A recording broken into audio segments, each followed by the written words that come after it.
My name's Nicholas. I am the Director of Students at Home Free USA's Center for Financial Advancement. I graduated valedictorian from my high school. I studied for a semester in London. I attended Fisk University, which is an HBCU in Nashville, Tennessee, and I bought my house 2 months after graduating from college. My name is Dante Combs. I'm an electrician and a systems designer for a major electrical company. I've been a lead electrician on some really big projects like SoFi Stadium, LAX, the airport's new massive parking structure, and the LAFC Stadium.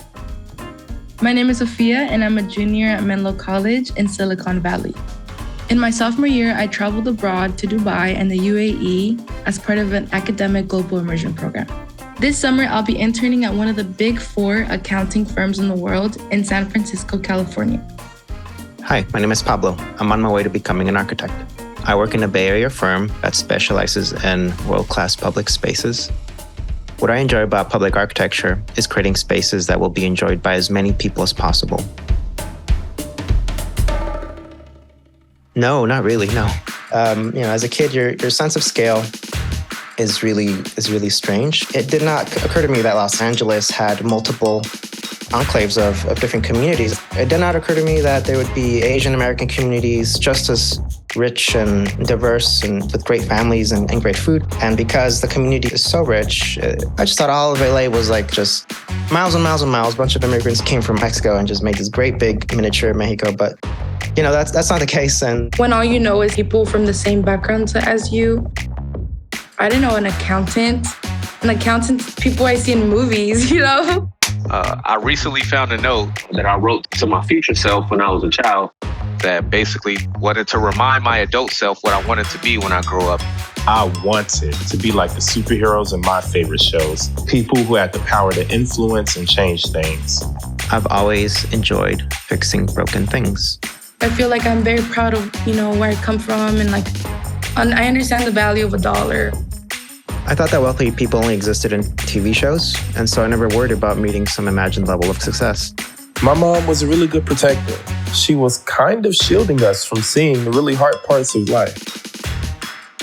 I lived across the street from a well-known gang member that was in our neighborhood, and it was just a lot of things that I got to see.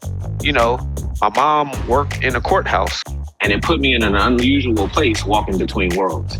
Everyone in my family went to the local high school, and it wasn't the best school. The college admissions rates were really low. I knew that there were these other worlds that weren't visible to me. I felt like I was stuck in a bubble. One of my uncles tried to be an engineer. I remember as a kid seeing the books and all the engineering materials on a shelf. But in the end, he didn't continue because maybe the lack of educational resources. My mom at that time used to work at a laundromat in Lenox. One of her clients let us use their address so that I can be enrolled in school there. It was a brand new charter school and it was very scrappy. I used to call it a fake school, but the school really listened to students and integrated feedback. It was clear that Anima wanted to have kids go to college. It was annoying sometimes because you hear big names like, Stanford, or this school, Santa Barbara, but you're like, there's no way, why? It just seems like it's not reachable. But my English teacher saw greatness in me. And the alumni day, people would come back, and these people are like you, and they'd show you their journey and what they did. It was very inspirational for me. I got into my dream school, but I couldn't afford to go. And at a mock interview hosted by my high school, my interviewer saw something in me and offered me a full ride scholarship, and that changed my life. There's a lot of hard work I did when I got to UC Berkeley.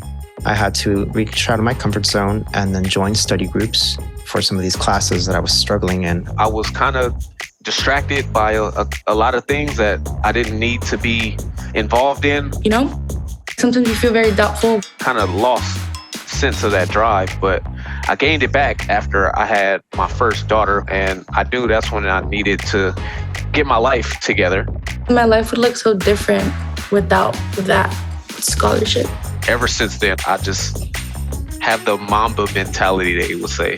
I was able to purchase my first home in Memphis, not 3 minutes from where I went to school, around the people that I inspired the most, and truly wanted to help I was able to replant myself. And then I'm like the tree that did all these things, and I deserve this.